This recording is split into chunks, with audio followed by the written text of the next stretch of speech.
You need to go lose some debate rounds. That's the answer, okay?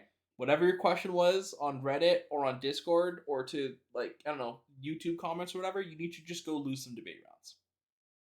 You can work on your fill file or your K file, or your DA or your counter plan, or so on and so forth. You can practice spreading until you hit 350 words per minute. You can do all of that stuff.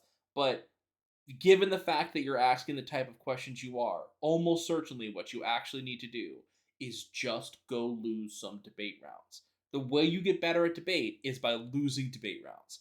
And a lot of you are trying to put off this step because you think it's going to be painful for you to lose rounds. And it's only that way if you choose for it to be that way, right? It's totally fine for you to lose debate rounds. Everyone loses debate rounds.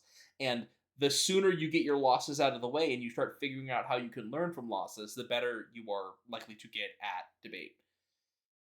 There's so many questions I see on these various platforms that essentially just demonstrate kids are afraid to like actually go try things in a debate round and then lose to it and get feedback on it. And that's just not how this game works. The entire process of the game is based upon receiving feedback after the debate is over as to what you did well and what you did poorly, and then trying to improve on that, whether that's from the judge or from your coach or from your teammate or whatever it's going to be.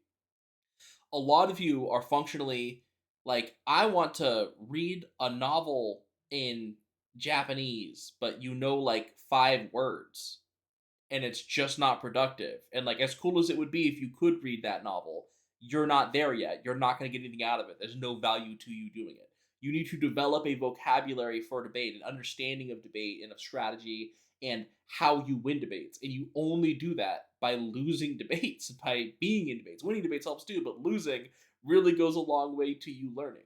And so you have to get over this fear you have of losing debates and just start doing it. That's it. That's all I wanted to say. Bye.